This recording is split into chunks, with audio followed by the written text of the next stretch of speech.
여러분 안녕하세요. 또 왔습니다. 예, 작년에 왔던 각설이가 아니라요.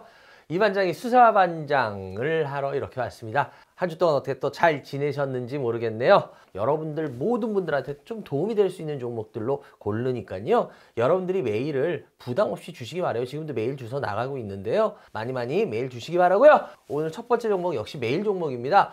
어떤 게 됐을까요? 짜잔! 궁금하시죠? 첫 번째 종목은 LS 일렉입니다. 예전에는 여러분들 이거 이름 뭔지 아시죠? 예, LS 산전이었죠. 예. 근데 이름을 LS 일렉텍 이렇게 바꿔가지고요. 저같이 영어 약한 사람들은 같은 종목인지 헷갈리게 만들었어요. 이거 여러분들 뭐 하는 회사인지 뭐 너무 잘 아실 겁니다. 이 회사의 사업부는 몇 개로 나뉘어요. 가장 큰 건 역시나 전력 사업부입니다. 그 다음 자동화 사업부가 좀 있고요. 그리고 금속 사업부도 좀 있고 이런데 뭐니 해도 이 회사는요. 그냥 뭐 어렵게 생각하지 마세요. 전력기기 파는 회사다. 그래서 여러분들 뭐 집에 이렇게 두꺼비 집이나 이런 쪽 관련돼서 이렇게 여러분 전기돼 있는 곳 이렇게 뭐 하는데 보면요. LS 산전이라는 표시를 보는 곳가 종종 보일 겁니다. 그러다 보니까 이 회사의 매출은 아무리 그래도 뭐냐. 송배전 관련이 거의 답니다. 송배전 관련.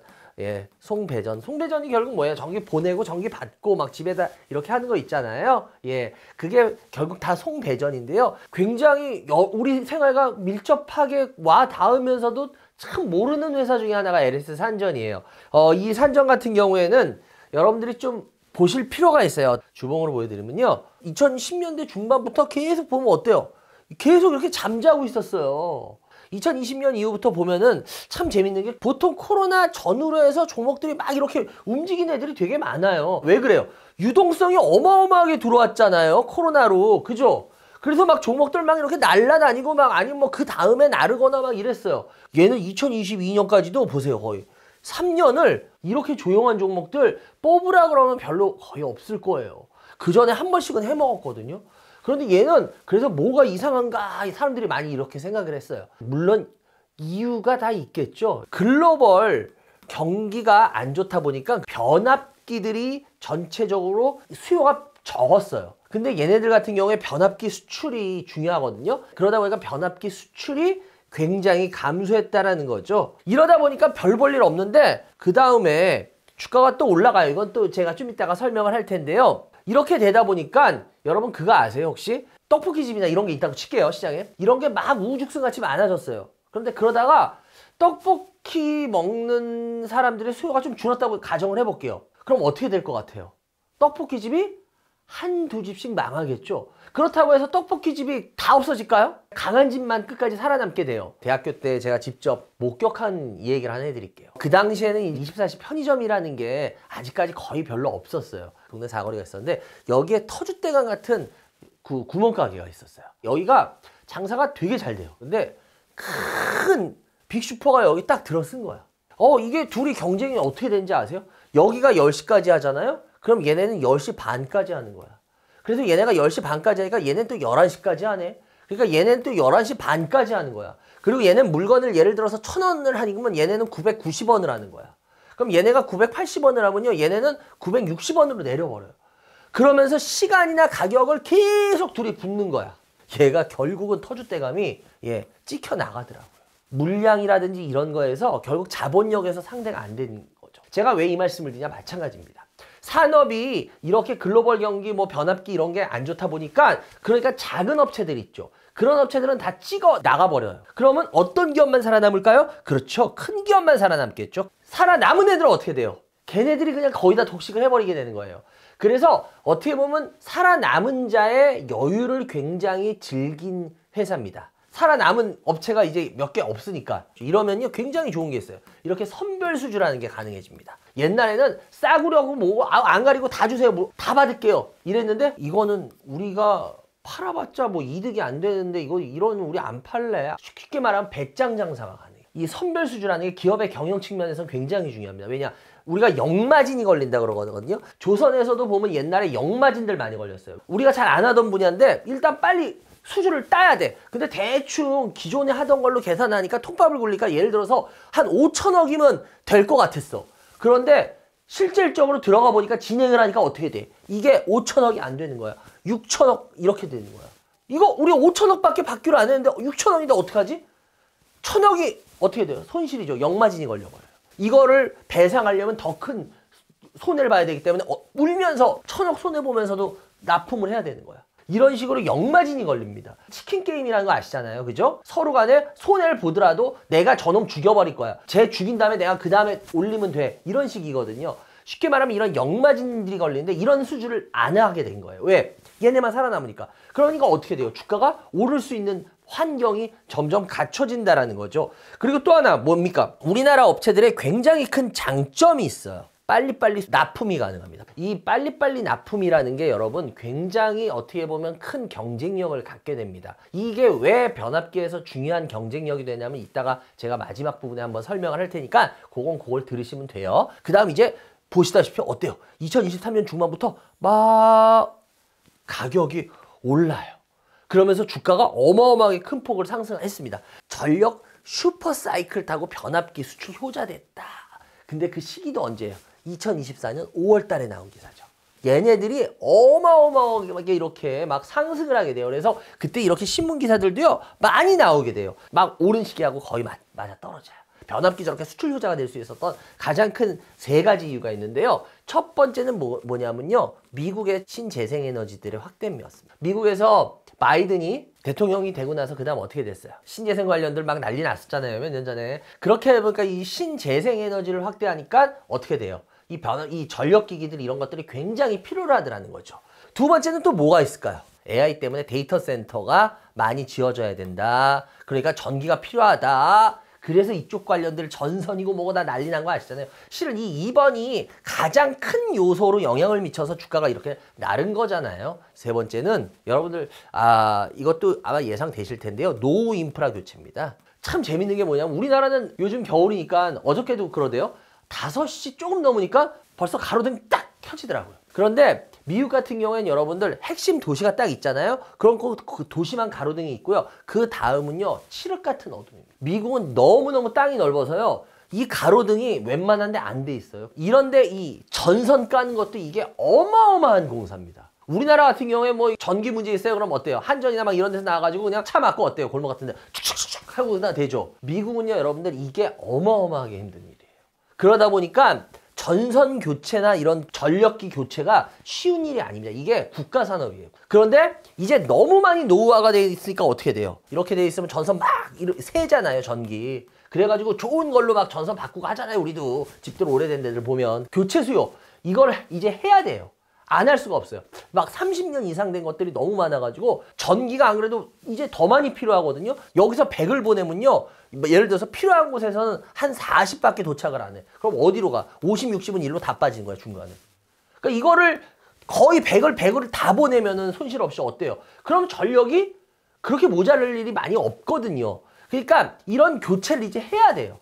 그러니까 이 전력 교체 수요가 막 계속 일어나요. 트럼프도 이 교체 수요는 계속 하겠다고 했잖아요. 이 주가가 이렇게 올라올 수 있었던 크게 말해서 한 3가지 이유가 작용을 했다라는 거죠. 여러분들 여기서 아마 이런 생각할 거예요. 얘 말고 이거 비슷한데 굉장히 좋은 종목 있는데 왜 그 얘기는 안 하시지 할 겁니다. HD 현대일렉입니다. 얘네도 같은 변압기 막 이런 전력기기예요. 주가가 이렇잖아요. 근데 거기다가 LS일렉을 갖다 내볼게요. 비슷한 것 같았는데 어때요? 하반기부터 완전히 격차가 벌어져 버렸죠. LS일렉 다시 주봉 보세요. 얘 어때요? 얘 그냥 같이 어려운 시절 같이 겪었어요. 그리고 어떻게 보면 올 상반기까지 같이 좋았어요. 현대일렉 주봉으로 보면 어때요? 보세요. 똑같죠. 고생할 때 다 같이 고생하고요. 좋을 때 다 같이 좋아졌어요. 그런데 하반기부터 얘는 이렇게 됐는데 LS일렉은 어떻게 돼요? 하반기에 완전히 무너져 버리잖아요. 그러니까 사람들이 지금 이거에 있어서 많이들 궁금해 하시잖아요. 근데 알만한 분들은 다 아시죠? 왜 그래요? HD 현대일렉 같은 경우에는 2019년도만 해도요. 얘는 적자였습니다. 어마어마한 적자였어요. 한 1,500억 적자가 났습니다. 그런데 올해는 얘네가 지금 얼마까지 영업이익이 나온다 그래요? 7천억까지 나온다 그러죠, 지금 거의. 2019년도에 1,500억 적자가 나던 회사가 올해 7천억 정도 흑자가 나버려요. 이거 어마어마하죠. 1조 차이가 나버리는 거잖아요. 얘네들의 가장 큰 이유는 왜 그러냐? HD 현대일렉은요. 초고압 변압기를 합니다. 이게 벌써 5년치가 다 수주가 돼 있대요. 5년치 일감을 하나도 안 받아도 돼요. 그래도 먹고 살아. 그리고 얘네 같은 경우엔 공장이 해외에 많아요. 대응이 해외에서 뭐가 하면 빨리빨리 될 수가 있단 말이에요. 근데 이 초과학 변압기라는 게 지금 공급이 딸려요. 아까도 제가 그랬잖아요. 전력을 초과압으로 하면은 얘가 손실률이 확 떨어져요. 전력 손실률이. 전부 다 초과압으로 막 바꾸고 싶어 하거든요. 그러다 보니까 수요는 많은데 공급은 딸려요. 그러니까 현대일렉은 저렇게 날아갈 수가 있어. 근데 반면에 LS일렉은 그럼 어떻게 되겠어요? 얘는 초과압이 아니라 얘는 중저압이에요. 아직까지도. 그리고 얘네는 해외 공장이 많은 게 아니라 국내 쪽이에요. 그러다 보니까 어때요? 현지 대응도 느리단 말이야. 그래서 이런 여러 가지 단점이 있기 때문에 이제 점점 갈리는 거예요. 그러니까 여기서 여러분들이 이제 딜레마가 참 많이 생겨요. 왜 그러냐? 지금 현대일렉 같이 얘도 얼마든지 다시 신고압을 뚫고 가는 거 아니냐. 그러면 LS일렉이 기대할 만한 게 없을까요? 그렇진 않을 거예요. 올해 5월에는 얘네들 모건스탠리 한국지수 있잖아요. 거기에도 편입됐어요. 그럼 수급적으로도 나쁘지 않잖아요. 그죠? 그리고 얘네 초고압 지금 많이 나가고 있잖아요. 그래서 뭐 동해안에 그 초고압 뭐 하는 거 있잖아요. 그것도 여러분들 1차 뭐 그 주민동의 다 얻었다며요. 그래서 얼마 전에 기사도 떴더라고요. 그럼 이렇게 좋은 점이 많은데 왜 현대일렉의 어떤 그런 상승으로 이런 식으로 쫓아가지 않을까요? 충분히 그런 생각합니다. 근데 저는 안 그랬어요. 전 오히려 이게 이렇게 돼서 이렇게 될 가능성이 있어 보입니다 라고 그랬어요. 왜 그럴까요? 주봉으로 보시면 알겠지만 잠자던 애가 이렇게 주가를 뽑아버리면요. 주가가 그 다음에 바로 가질 못해요. 특히 현대일렉은 아직 이 조정을 안 받고 있어요. 제가 이렇게 말하는 이유 중에 하나가 뭐냐면 여러분들 우리가 변압기 시장에 대해서 좀 똑똑히 하셔야 됩니다. 실은 여러분들 지금 LS일렉이나 현대일렉들이 참 잘하고 있어요. 그런데 여러분들 우리나라 변압기 시장이 여러분 세계적으로 하면요. 우리가 일본이나 독일보다 한참이나 딸립니다. 우리나라 변압기 시장이 대략 차지하는 비율이 얘네들을 다 합쳐도 2에서 3% 정도밖에 안 된다는 거예요. 일본의 히다치라든지 독일의 지멘스 같은 게 세계적인 업체들이거든요. 근데 얘네들은 거의 10%가 넘어갑니다. 회사나. 매스컴이니까 우리나라 변압기들을 막 크게 얘기한단 말이야. 그죠? 그런데 세계적인 수준에서 봤을 때 아직은 얘네들한테 상대가 되질 않아요. 그렇기 때문에 얘네들이 아직까지는 그렇게 경계를 덜 하는 겁니다. 근데 이제 우리나라 변압기가 여기서 이제 더 커지잖아요. 계속. 그럼 얘네들이 어떻게 하겠어요? 상대를 하겠죠. 여러분들 그거 아실 거예요. 강호동 씨 지금 아주 국민 MC잖아요. 그죠? 그 강호동 씨가 이만기 그 전 선수 어렸을 때는 상대가 안 됐잖아요. 나중에 이제 고등학생 되고 막 덩치가 커진 다음에 오히려 이만기 선수를 이기고 막 이랬잖아요. 마찬가지입니다. 우리나라 변압기 시장이 지금은 아직까지는 얘네들이 그렇게까지 뭐 아주 심하게 견제를 안 해도 되는 수준이에요. 이제부터는 아마 견제가 많이 들어올 겁니다.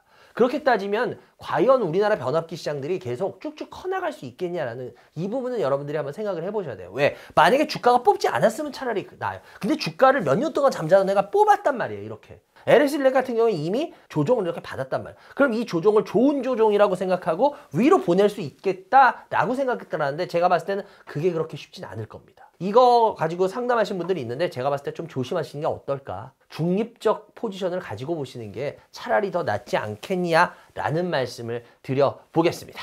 여러분들 두 번째 종목입니다. FNF입니다. 여러분들 잘 아시죠? 저희 학교 다닐 때 F 혹시 안 받아보셨죠? FNF 하면은 아마 아실 겁니다. 의류 쪽에서는 참 대단한 회사예요. 여러분 잘 아실 겁니다. 특히나 이 회사 대표적인 브랜드 알고 계시죠? 뭐 중학교, 고등학교 아니면 뭐 요 정도 자녀분들이면 아마 다들 한 번씩은 사 주셨을 텐데 MLB하고 디스커버리 아주 유명한 이 상표를 갖고 있습니다. 근데 저는 얘네들을 굉장히 칭찬하는 게 있어요. 상장하고 나서요 주가가 굉장히 많이 올랐었어요.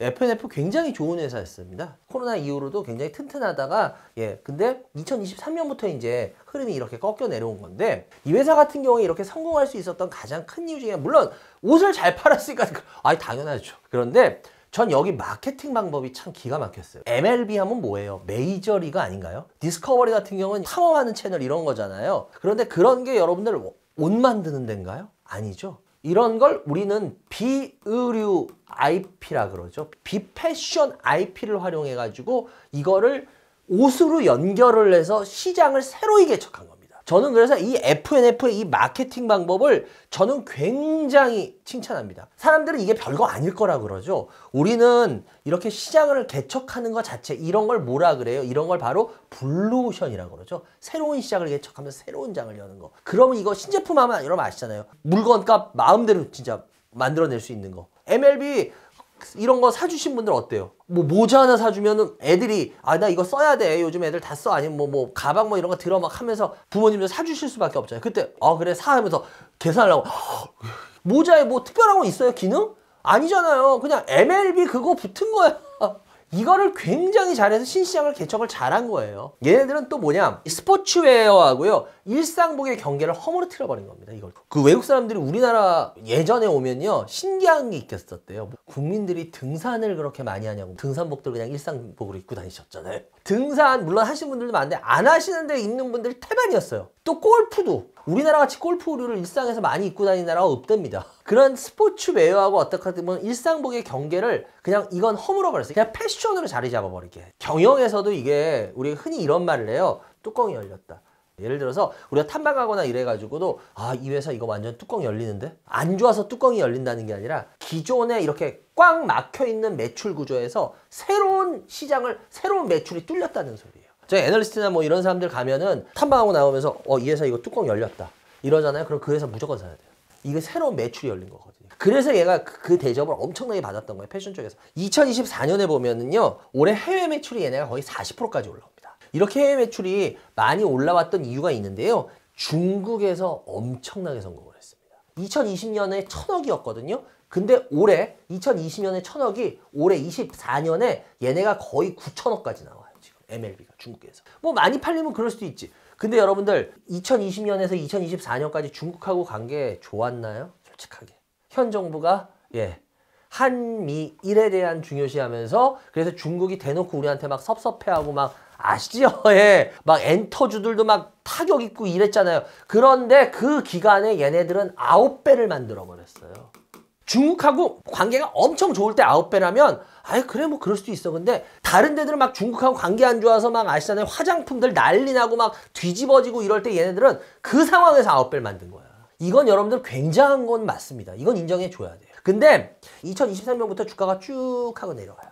이건 이유를 제가 크게 3가지로 말씀드릴게요.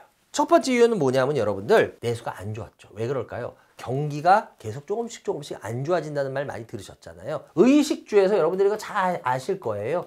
의식주에서 제일 먼저 줄이는 게 뭘까요? 경기가 안 좋아. 돈 주머니가 얇아져. 그럼 여러분들 식줄일까요? 주택줄일까요? 뭐를 제일 먼저 줄여요? 옷 안 사잖아요. 그러면은 제일 먼저 타격을 받는 게 그래서 이거예요. 이건 지금 잘 들어놓으시면은 여러분들이 생각이 나겠죠? 뭐가 생각나요? 앞으로가 어떻게 될까가 생각나겠죠? 두 번째 여인은 여러분들 지구온난화입니다. 옷 장사가 제일 많이 남겨먹는 계절이 언제인지 아세요? 봄, 여름, 가을, 겨울 중에? 겨울입니다. 여름에 아무리 뭐 삐까뻔쩍한 옷을 입어도 밍크코트 입을래요? 티 쪼가리 하나 입잖아요. 거기 티 쪼가리에 뭐 로고 있으면 좀 비싸고 아시잖아요. 그럼 그 티 쪼가리 갖고 얼마를 받을까요? 받아도. 물론 비싼데 받긴 하겠지요. 그래도 얼마일까요? 그죠? 그런데 여러분들 겨울은 어때요? 울보다 더 좋은 게 캐시미어잖아요. 캐시미어 중에도 더 비싼 캐시미어는 뭔지 아세요? 혹시 들어보셨나요? 베이비 캐시미어라고? 막 태어나간 그 캐시미어 양 거기한테 처음으로 이렇게 털을 뽑은 게 그게 그 베이비 캐시미어. 그건 또 더 비싸요. 막 가격을 붙여 먹을 수 있어요. 그래서 겨울 장사가 대단히 중요합니다. 옷 장사는. 그런데 지구온난화가 되니까 어떻게 되겠어요? 겨울 옷을. 많이 팔 수 있겠어요? 없겠어요? 겨울 옷 매출이 줄죠. 그래서 주가가 떨어지는 거예요. 점점 시간이 가면. 세 번째는 뭐냐? 이건 패션 기업의 한계인데요. 이제 유행을 탄다는 거예요. 유행. 저는 그래서 맨 처음에 MLB 잘 몰랐을 때는 메이저리그 모자 쓰고 다니면 도대체 야구에 대해서 저렇게들 관심이 많나? 근데 그게 아니라 MLB라는 패션 브랜드더라고요. MLB 물론 하고 다니지만 요즘 MLB가 옛날같이 그렇게 많이들 보이던가요? MLB 아시잖아요. 유행했던 거. 야구 모자 딱 하면은 챙 어떻게 돼요? 이거 꺾으면 절대 안 된대요. 그리고 마크도 붙여야 돼. 그래서 이렇게 딱 쓴 다음에 이렇게 딱 옛날에 저 그거 보면서 누구 생각났냐면 영화 배우 중에 저희 어렸을 때 김무스 씨라고 있어요. 머리 이렇게 이렇게 마치 그분 생각났었는데 근데 요즘 이제 그런 거 잘 안 보이죠. 이건 패션업계의 한계이긴 분명한 건데요. 유행을 타버려요. 이제 MLB나 이런 디스커버리가 이제 유행을 타면서 이제 더 이상 신선하질 않아요. 그래서 이 3가지 때문에 주가가 이렇게 계속 지금까지도 어려운 하락을 겪을 수밖에 없는 거예요. 그런데 어쨌거나 이 회사 같은 경우에 지금 나름대로 뚫으려고 해요. 해외에 뚫으려고 합니다. 중국 외적으로 나가는 게 아직까지는 약해요. 분명한 건. 그래서 얘네들이 지금 이걸 뚫어내려고 합니다. 근데 이건 어떻게 될지 지켜봐야겠죠. 퍼로 따지면요. 여기 지금 퍼가 나오는데 퍼가 대략 5.8밖에 안 돼요. 싸진 상태는 분명히 맞습니다. 그리고 주가도 엄청 많이 빠져 있는 건 맞아요. 보세요. 이게 상장할 때 주가 수준보다 지금 어떻게 돼요? 더 많이 내려와 있죠. 그런데 문제는 뭐냐면 제가 아까 지금 좀 전에도 말한 그런 세 가지 요인들이 있죠. 첫 번째는 뭐였어요? 주력 시장의 내수. 지금 안 좋죠. 그렇다고 해서 내년에 경기 좋을까요? 지금 더 안 좋아진단 말이야. 그죠? 계속. 이 부분은 지금 당장 해결하기 어려워요. 중국에서 물론 이제 내수를 살린다고 막 중국에서 지금 연락이 하고 있잖아요. 근데 과연 중국 내수가 살지 안 살지 그건 지켜봐야겠죠. 그리고 두 번째는 아까 지구온난화 했잖아요. 지구온난화 해결될까요? 지금 점점 더 높아지고 있다며요. 내년 더 높아질 거라 그러잖아요. 그럼 세 번째는 뭐였어요? 패션 기업의 한계, 유행 탄다. 옛날에 뭐 가시나 뭐 이런 거 조선시대 그것도 유행이 있대요. 옛날부터 유행이라는 건 쭉 있었어요. 그럼 그 유행이라는 게 앞으로도 없을까요? 당연히 있겠죠. 유행 계속 탈 거예요. 유행을 미리미리 선점 못하면요. 이런 빅히트를 또 못 내놓으면은 얘네들 분명히 주가 어려움에 겪을 겁니다. 이런 여러 가지 요소들로 봤을 때 이게 과연 이제 FNF가 돌려 세우겠냐. 그거는 저는 좀 지켜봐야 되지 않겠냐. 이 FNF에 대해서 너무 긍정적으로 보기보다는 배열이 이제 이렇게 돼서 바뀌는 거 아니야 라고 생각한 건 좀 무리가 있지 않겠냐라는 말씀을 드려보겠습니다. 여러분들 오늘의 마지막 종목입니다. 마지막 종목은 뭐냐? 항상 조용필 씨와 이미자 씨는 제일 마지막에 나온다며요. 그래서 마지막에 뽑아봤습니다. 바로 메리츠 금융지주입니다. 안 그래도 이거 전에부터 계속 해달라는 분들이 많으셔서요. 한번 해야지 했는데 이번에 드디어 하게 됐습니다. 메리츠 화재, 메리츠 증권, 뭐 메리츠 캐피탈 이런 회사들이 여기 다 소속돼 있죠. 근데 이 메리츠 금융지주 같은 경우에는 여러분 아실 겁니다. 아무리 어쩌고저쩌고 해도요. 보험의 비중이 제일 높습니다. 이 메리츠 금융지주에서 40에서 50%가 보험의 몫이에요. 아무리 메리츠 증권이 크다 그래도 이 메리츠 보험의 이 규모를 못 따라갑니다. 이 회사에서 참 재밌는 게 뭐냐면요. 금융지주. 보통은 지주사들 주가는 웬만하면은 다 안 좋아요. 대부분. 얘네들 같은 경우에는 주가가 보시면 날라요. 여기에 가장 큰 이유는 우리나라에서 제일 대표적인 주주 환원을 제일 잘하는 회사를 뽑아라. 그럼 누구든지 다 메리츠 금융지주를 뽑습니다. 진짜 1등이에요. 1등. 우리나라 지주사들의 문제가 뭐냐면요. 더블 카운팅을 합니다. 제가 저번에도 한번 또 얘기했을 거예요. 예를 들어 술 먹다가 다른 안주가 떨어졌네. 그래서 여기 두부김치요 해서 예 알겠습니다. 두부김치 받고 매출표에 찍었어. 근데 나갈 때 한 번 더 찍은 거야. 이거 두 번을 계산한 거잖아. 이걸 더블 카운팅이라 그래요. 그래서 우리나라는 이 지주사들이 더블 카운팅을 해서 쪼개기 상장. LG화학에서 뭐가 나왔어요? LG 에너지 솔루션이 얘네 사업부인데도 상장돼 있잖아요. 그러니까 이런 식으로 오히려 이걸 쪼개요. 그런데 얘네들은 재밌는 게 뭔지 아세요? 얘네들은 오히려 메리츠화라나 메리츠 증권이 그 상장돼 있었는데 지금은 없죠. 어떻게 돼요? 다 메리츠 금융지주로 들어가 버렸어요. 오히려 반대로. 이 굉장히 특이한 케이스였어요. 저도 그래서 그때 이걸 보면서 얘네들 뭐 하나 물건 나오겠다라고 생각했는데 진짜 어마어마한 물건이 나왔더라고요. 2017년에부터 해가지고 23년까지 얘네들 진짜 대단합니다. 이거 주가적인 측면에서는 얘네들을 분석해보라 그러면 얘네들은 진짜 큰 잡을 게 없어요. 왜냐? 1조 3천억을요 얘네들 자사주 매입을 합니다. 물론 자사주 매입이 주가에 여러분 좋다는 건 알아요. 근데 자사주 매입만 해서는 좋은 게 아닙니다. 왠지 아세요? 자사주로 매입을 한 거는요 말 그대로 자사주를 사들인 거잖아요. 사기 때문에 오른다는 건데 그거를 갖고 있다가 만약에 나중에 돈이 필요해서 다시 팔면 어떡할 건데요? 그럼 다시 물량화되는데 안 좋은 거예요. 그럼. 이게 실은 자사주 매입 자체가 어마어마하게 좋은 건 아니에요. 근데 우리나라는 자사주 매입하면 굉장히 좋게 무조건 사람들이 생각하거든요. 근데 그게 아니에요. 자사주 매입한 다음에 내놓지 말아야 되죠. 그러려면 어떻게 해야 돼요? 이걸 소각해버려야 돼요. 주가에 가장 좋은 건 소각입니다. 없어져 버렸기 때문에 물건이 더 이상. 근데 얘네들은 이걸 자사주 매입해서 소각을 해버렸어요. 그러니까 이 돈을 다 날린 거예요. 쉽게 말하면 회사 측에서. 2017년부터 1조 3천억. 근데 지금 안 하고 있냐? 지금도 계속하고 있죠. 금액 늘리면서. 그러니까 얘네들 제가 아까도 말했지만 주가적인 측면에서 뭐 주주 이런 쪽으로 뭘 하는 걸 보면요. 메리츠 금융지주보다 우리나라에서 더 적극적으로 이걸 하는 회사는 저는 진짜 어떤 회사는 못 봤어요. 이제 뭐 연말이니까 얘네들 배당 나오죠. 얘네들 배당 여러분들 얼마 하는지 아세요? 2022년도에요. 얘네 한 주당 105원 배당했어요. 1년 뒤 2023년에 얘네들 한 주당 얼마 배당했는지 아세요? 얼마? 한 주당 2,360원. 약 20배 넘게 올렸어요. 한 주당. 여러분 이런 회사 봤나요? 전 정말 깜짝 놀랐어요. 2022년에서 3년이니까 어떻게 돼? 당연히 올라가 버리죠. 이런 식으로. 이 메리츠 금융지주는 이런 측면으로 말하라 그러면 얘는 무조건 독보적입니다. 얘는 뭐 이거보다 더 끝내주는 거 없어요. 여러분들 혹시 주담한테 전화해 보시거나 막 이런 거 해보셨어요? 주담 전화하면 뭐라 그래요? 안 받아주는 회사가 태반이죠.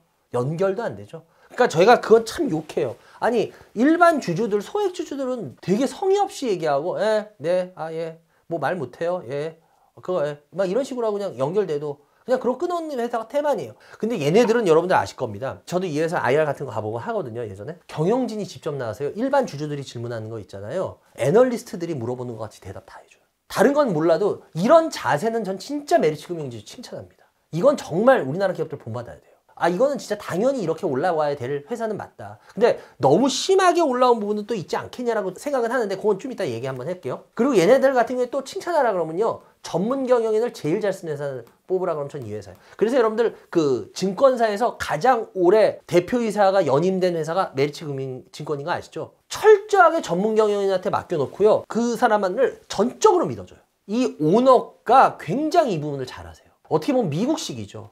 철저하게 책임 물을 거 묻지만 철저하게 대우해 줄 거 대우해 줍니다. 너무 제가 칭찬만 했죠. 이제부터 조금 애매한 부분을 얘기해 볼게요. 너무 주가에 민감해요. 회사가. 배당을 어마어마하게 많이 늘리면 그 배당 누가 가져가나요? 주주한테 주지 않나요? 채권자한테 주나요? 채권자한테는 이자를 주겠죠? 주주한테는 뭐를 줘요? 합법적으로. 배당을 주시는 거 아닌가요? 그러면은 대주주가 배당을 제일 많이 받아가겠네요. 제가 아까 이 회사 오너가 전문 경영인 굉장히 잘 쓰시고 훌륭하다 그랬죠. 여기 회장이 누구세요? 조정호 회장인가요? 예, 한진그룹의 제일 막내였죠. 막내 아들. 이분이 이 메리츠 금융주주의 지분 몇 프로 갖고 있는지 아세요? 약 51% 갖고 있어요. 아니 뭐 회사 이렇게 많이 갖고 있을 수 있잖아요. 그럼 제가 한 번만 말씀드려 볼게요. 여러분들 금융 쪽에서 기업이나 이런 데가 소유하고 있는 회사, 그런 회사 어디 있을까요? 대표적인 회사. 한국금융지주 기억나세요? 한국금융지주가 여러분들 어디 거예요? 워낙이. 이거 한국투자증권 누가 먹은 거야? 동원증권이 먹었잖아. 동원 참치 만드는 동원그룹이잖아요. 여기서 먹은 거잖아. 그래서 그때 말 많았잖아요. 동원증권이 업계에서 8위, 9위, 뭐 10위권 근처에서 왔다리 갔다리 했는데 한국투자신탁을 먹었어. 그때 말 되게 많았잖아요. 그 동원그룹에서 그래가지고 식품 쪽하고 금융 쪽을 나눴죠. 큰아들한테 이 금융을 넘겼잖아요. 그게 누구예요? 김남구 회장. 그 식품 쪽은 누구예요? 김남정 회장. 작은 아들. 그래 두 아들한테 나눴잖아요. 근데 그 김남구 회장이 유명하잖아요. 원양어선을 1년인가 2년인가 태웠잖아요. 그래서 밑바닥부터 해가지고 여러분 원양어선 굉장히 힘듭니다. 그렇게 해서 트레이닝 시켰잖아요. 아주 유명하잖아요. 그 김남구 회장이 여러분들 한국금융지주 몇 프로 갖고 있는지 아세요? 약 20%밖에 안 돼요. 그럼 또 개인이 많이 갖고 있는 그런 금융회사, 여러분 대표적인 회사 또 아시죠? 저도 여기 출신이지만 대신. 그러면 그 이어령 회장하고 그 양우석 부회장, 어머니하고 아들이죠? 두 분이 합쳐봤자 약 13%밖에 안 돼요. 개인이 좀 강한 성격의 금융회사라고 해도 20%하고 13%야. 근데 메리츠 금융지주는 51%야. 그럼 배당을 아까 말했죠. 20배를 넘게 늘렸어. 누가 제일 많이 받아갈까요? 이건 합법적이잖아. 그래서 전 이 부분에 대해서 조금 생각을 해볼 필요가 있다. 어찌됐건 간에. 지 그때 기억나시죠? 배당할 때. 주식교실에서. 배당 무조건 많이 줘라. 그거에 제일 밸류업이 제일 대표적인 회사. 근데 지금 거의 사실상 해체됐다. 뭐 물론 많이 줄 수도 있어요. 그렇지만 너무 심하게 많이 줄 때는 한 번은 좀 생각을 해볼 필요가 있지 않겠냐라는 거예요. 저는.